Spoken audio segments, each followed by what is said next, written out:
Hi guys, welcome to my cricket.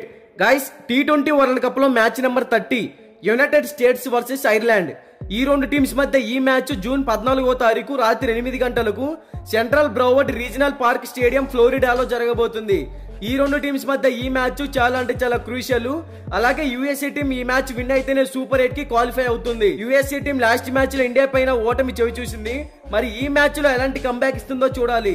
Late చేయకుండా content లోకి వెళ్ళామంటే, ఫ్లోరిడా స్టేడియం పిచ్ రిపోర్ట్స్ గురించి మాట్లాడుకుంటే, ఈ పిచ్ అనేది బ్యాటింగ్ ఫ్రెండ్లీ పిచ్. ఈ వెన్యూలో ఇప్పటి వరకు టోటల్ గా 16 మ్యాచెస్ జరిగాయి. అందులో ఫస్ట్ బ్యాటింగ్ చేసిన టీం 56% విన్ అయింది. సెకండ్ బ్యాటింగ్ చేసిన టీం కేవలం 31% మాత్రమే విన్ అయింది. సో ఈ వెన్యూలో టాస్ గెలిచిన టీం ముందుగా బ్యాటింగ్ తీసుకుంటేనే విన్ అయ్యే ఛాన్సెస్ క్రియేట్ చేసుకోవచ్చు. ఇక్కడ average first batting score 165 runs, average second batting score 129 runs.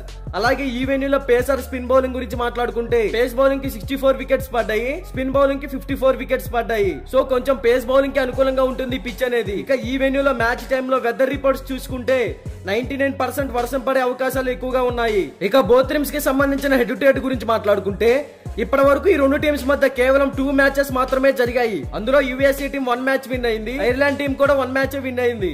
So edited records లో బోత్ టీమ్స్ ఈక్వల్ ఫ్యాక్టర్ లోనే ఉన్నాయని చెప్పుకోవచ్చు. ఇక బోత్ టీమ్స్ కి సంబంధించిన కెప్టెన్స్ గురించి మాట్లాడుకుంటే, యుఎస్ఏ టీం కెప్టెన్ గా మోనాంక్ పటేల్ అయితే నాయకత్వం వహిస్తున్నాడు. మంచి ఫామ్ లో ఉన్నాడు. బ్యాటింగ్ పరంగా టీమ్ కి 100% ఎఫర్ట్స్ పెడుతున్నాడు. యాజ్ ఏ కెప్టెన్ గా టీమ్ ని కూడా బాగా లీడ్ చేస్తున్నాడని చెప్పుకోవచ్చు. ఇక ఐర్లాండ్ టీం కెప్టెన్ గా పాల్ స్టిర్లింగ్ అయితే నాయకత్వం వహిస్తున్నాడు.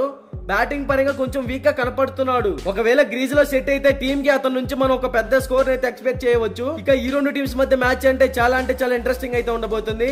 ఇక ఈ మ్యాచ్ లో ఐర్లాండ్ టీం పై యుఎస్ఏ టీమే విన్ అవుతుంది అనేది నా ఒపీనియన్. మరి మీరు ఏ టీం విన్ అవుతుంది అనుకుంటున్నారో కామెంట్ చేయండి. ఇక బోత్ టీమ్స్ కి సంబంధించిన ఎక్స్పెక్టెడ్ ప్లేయింగ్ 11 డిస్ప్లే మీద రన్ అవుతుందో ఒకసారి చెక్ చేయండి.